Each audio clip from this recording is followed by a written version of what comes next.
with West Coast Conference Commissioner Jamie Zaninovich. Thank you for joining me today. First of all, I just want to ask you, what are your impressions of West Coast Conference basketball this season, the regular season that we saw this year? I'm not sure we've had a more competitive season both on the men's and women's side, at least in our recent history. The parody's been unbelievable. It's trite to say on any given day, but it really is on any given day. You know, on the men's side, we had our 10 seed beat our 2 seed, we had our 9 seed beat our 4 seed at home. So it's been really competitive, and we have a lot of young talent. So I think not only for this year but in the future, it's pretty bright. It's going to be a tough league. And Pacific's first year in the conference, what have they brought to the conference so far this year? Pacific's been great. You know, they obviously had a number of great wins. Probably not on the men's side quite the season that they hope, but I think that's a testament to the strength of the league.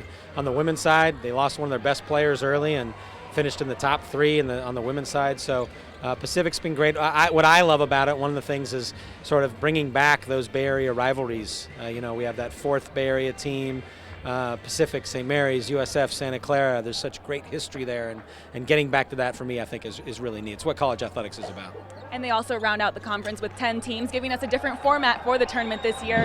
What have been the benefits, and how has this been a different look this season with this tournament? Well, I think you're seeing it over the past couple days, these quarterfinal days where you have 4 women's games or 4 men's games. The energy in the building, it's really neat to see. It's palpable. So I think, you know, it's an interesting year when you combine the parity both on the men's and women's side, the fact that we have some days off because of our unique format with men's and women in the same building, and the fact that you're now in a no double bye format. You have a traditional quarterfinal game. I think it's going to lead to pretty competitive games. And we see a lot of that energy going on in the building right now with fans playing. From a conference standpoint, what does it take to put on a tournament like this? It's got to be a lot of hard work for your staff. It is a lot of hard work for my staff, not me, luckily.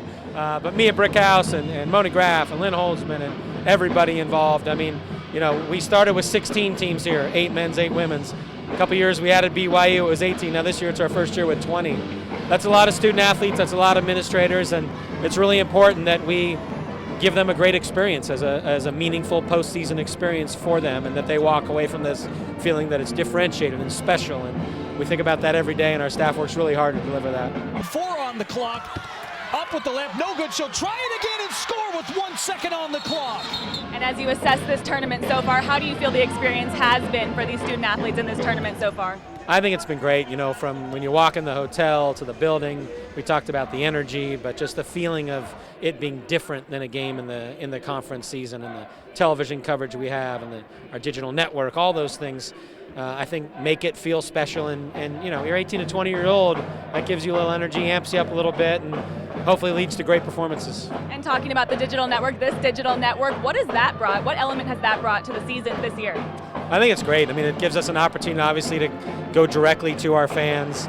The good work that you and Ezra are doing and others has been amazing in terms of the volume of content, the quality of content, being able to tell a story like Max Good and the feeling that he has for his players, and have that captured in high quality and distributed nationally and internationally, for us is important. We think we have great stories to tell, and we're in a day and age where we can go directly to the fans to tell it. So we should be good at that with the markets that we're in.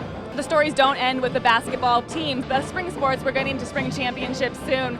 There will be a lot of great stories there as well. What can we kind of expect from the spring season and the rest of the West Coast Conference athletics season?